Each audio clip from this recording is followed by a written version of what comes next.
Welcome back to Saxon Math. This is lesson 43, equivalent division problems and finding unknowns in fraction and decimal problems. It's a new concept. The following two division problems have the same quotient. Remember, a quotient is an answer to a division problem. We call them equivalent division problems. Which problem seems easier to perform mentally? Is it A, 700 divided by 14, or B, 350 divided by 7? We can change problem A to problem B by dividing both 700 and 14 by 2. So 700 divided by 2 is 350, and 14 divided by 2 is 7. By dividing both the dividend and the divisor by the same number, in this case 2, we form an equivalent division problem that is easier to divide mentally. This process simply reduces the terms of division as we would reduce a fraction. So 700 divided by 14 is equivalent to 350 divided by 7. 700 divided by 2 is 350, 14 divided by 2 is 7. And when looking at 350 divided by 7, you probably know that 35 divided by 7 equals 5. And then because there's a 0 on there, I need to throw a 0 on there, and I would know the answer right away. Well, 700 divided by 14 is actually the same as 50. It's 50 as well. So 5 times 14, if we check that, 5 times 14 is 20. 5 times 4 is 20, carry the 2. 5 times 1 is 5, plus 2 more makes 7. So this would be 70. And then there would be another 0. 0 divided by 14 is 0. So we'd add 50. So 700 divided by 14 is 50. So you can see that it would be a lot easier to just get to that conclusion. So we may also form equivalent division problems by multiplying the dividend and the divisor by the same number. You could consider the following equivalent problems. So 7.5 divided by 1/2, or 15 divided by 1. We change the problem C to D by doubling 7.5 and 1/2. That is, by multiplying both numbers by 2. So 7.5 times 2 is 15. 1/2 times 2 is 1. This process forms an equivalent division problem in the same way we would form an equivalent fraction. So if you had 7.5 divided by 1/2, that's the same as if you were to multiply them by 2, it'd be equal to 15 over 1. And which one of these is easier to complete mentally? Would it be C or D? Well, you know what 15 divided by 1 is that. That means that 7.5 divided by half is also 15. Okay, so let's try some examples here. Form an equivalent division problem for the division below and then calculate the quotient. So an equivalent division problem, we just could do any number of things. Let's say I multiply this times 2 and multiply this one times 2. That would be the same as, this would be 2400 divided by 32. I could multiply them times 3 if I wanted. That would be the same as 3600 divided by, looks like 30 plus 18 makes 48. So I could go the other direction as well. I could divide those by 2 if I wanted to. So if I divided it by 2, it'd be 600 divided by 8. I could divide it by 3, except 16 divided by 3 doesn't work. I could divide them both by 4. I could have 300 divided by 4. All of these answers, so that problem here, the answer to this problem, and give me a second while my digital pen went crazy again. It likes to do that every once in a while. So I could have 600 divided by 8 the same as 300 divided by 4 is the same as 1200 divided by 16. It's the same as 2400 divided by 32. It's the same as 3600 divided by 48. And if we were to look at that, let's just use a calculator real quick. 600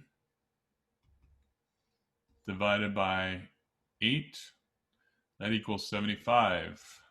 Let's see what 300 divided by 4 is. 75.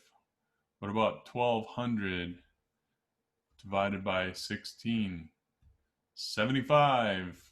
What about 2400 divided by 32? 75. What about 3600 divided by 848?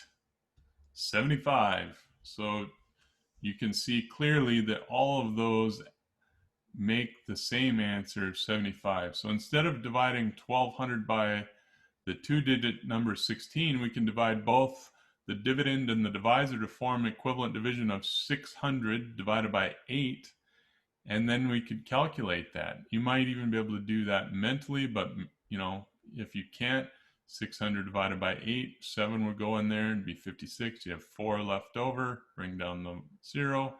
40 divided by 8 is 5, there'd be no remainder.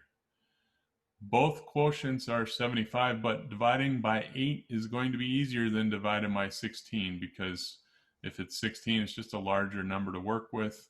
You just have smaller numbers, single-digit number to work with here, so it'll be a little bit easier than 1200 divided by 16. But just keep in mind that these are all equivalent. This is like, it's almost like equivalent fractions, because we did the same thing to them. In this case, we divided them by 2 here. In this case, we divided by 4. Here we multiplied by 2. Here we multiplied by 3. They all result in the same answer.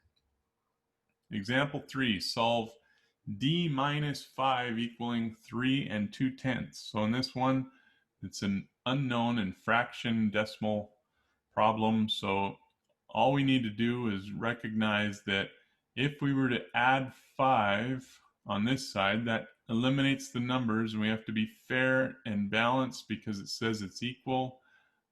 This equal sign means I also have to add 5 on this side of the equation. So now I have d equals 3 2/10 plus 5. And now I know what d represents. That's going to be, if I do 3 2/10 plus 5, I need to make sure the ones places are lined up. This would be 8 2/10. So the answer to D would be 8 2/10. And if we were to check that work, I'd take 8 2/10 minus the 5. And if it results in 3 2/10, then it's correct, as it was in the original. So it's similar subtraction problem of d minus 5 equaling 3. Remember that you can find the first number of a subtraction problem by adding the other two numbers. So we have the following: 3 plus 3 2/10 equals 8 2/10.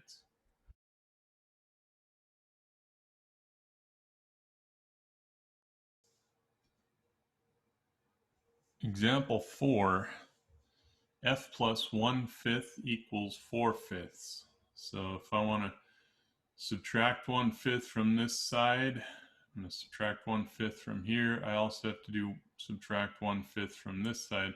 So I end up with f by itself on one side, and I have 4/5 minus 1/5. And now I just have the same denominator in the answer, and 4 minus 1 is 3. So F should be 3/5. And if I was to plug that into this position, 3/5 plus 1/5 would be 4/5.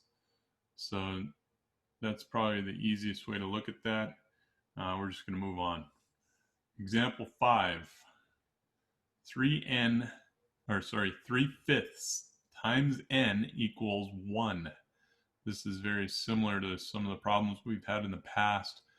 You probably already recognize what that is. 3/5 times the reciprocal would equal 1, because 3/5 times the reciprocal would end up being, in this case, 15 over 15, which equals 1. So in the n would have to be 5/3. N has to be 5/3. Or technically, I guess n could be 1 2/3, but the best answer is going to be 5/3 for that one. The two numbers are multiplied, so the product is 1. And if you were to divide that by 3/5, you'd end up with 5/3 as well. So looking at that, in this problem, two numbers are multiplied and the product is 1. This can only happen when the two factors are reciprocals. So it's a problem you've done before. So we want to find the reciprocal of the known factor 3/5. Switching the terms of 3/5 gives us the fraction 5/3. We check our answer by substituting 5/3 into the original equation. And if you were to do that, like it shows there, 15 over 15 equals 1. All right, let's practice this. So letter A, form an equivalent division problem for 5 divided by 1/3 by multiplying both the dividend and the divisor by 3. So the dividend times 3 and the divisor times 3. You would end up getting what for the quotient? So if you did that, when you take 5 times 3, you get 15. And you want 3 times 1/3, which would be 1. You would see that the answer would be 15. The quotient for 15 divided by 1 is 15. Therefore, 15 divided by 1/3 is also 15. So the quotient is going to be 15. Letter B, form an equivalent division problem for 266 divided by 14 that has a 1-digit divisor, and then find the quotient. So in this case, you might say, if we divide this by 2 and divide this by 2, now you'd have a 1-digit divisor, because it will be 133 divided by 7. And this is a 1-digit divisor. So now that I've got that, it's just a little bit easier to manipulate 1-digit divisors as opposed to 2-digit divisors. So 133 divided by 7 is going to be 1. This would be 7. Subtract that, that'd be 6. Bring this down, that'd be 3. And then you'd end up with 9 times 7 equaling 63. So the quotient would be 19. Letter C, 5 minus D equals 3 2/10. For letter C, one of the things I always like to do is I like to get D, I like to isolate the unknown on one side of the equation. And in order to do that, to make it a positive letter D, I'd actually have to move D to the other side by adding D to both sides. If I add D to both sides, now I have a positive D on this side. And I need to move this to the other side. If I subtract that from here, I have to subtract it from over here. So now I have this eliminated. This side would be eliminated. Now I just have D equals 5 minus 3 2/10. And if I need to do that over here on the side, I'll show you. 5 minus 3 2/10. Need to borrow. This would turn to 10. This would be 8. This would be 1. Decimal comes straight down. D equals 1 8/10. Letter D, F minus 1/5 equals 4/5. So in this case, I need to make sure that I have f by itself. So I'm going to add 1/5 on this side. And because I did it on this side, I have to do it to this side because it says it's equal here, because it's equal. So f is now equal to 4/5 plus 1/5, and 4 plus 1 is 5, and the denominator stays the same. So actually, f equals 1. So f would be equal to 1. Letter E, m plus 1 and 1/5 equals 4. All right, if I was going to do this, I'd take minus 1 and 1/5. And the reason why I do that, because now I have nothing over here. I have m equals, and then I have to add 1 and 1/5 on this side because it says it's equal. So I have m equals 4 plus 1 and 1/5. And 4 plus 1 is 5, so that means m equals 5 and 1/5 for the answer to that one. And letter F, 3/8 times W equals 1. So this one is very much like the reciprocal problems we've seen in the past, and you probably already know what W equals because of that. You know that it equals 3/8. And if you were to plug 8/3 back into that, you'd have 3/8 times 8/3, which equals 24/24, which is equal to 1. So W equaling 8/3 would have been the best answer. All right, thanks for watching, and we'll see you guys tomorrow. Good job. If you forgot anything or missed something, don't forget to rewind and check it out again.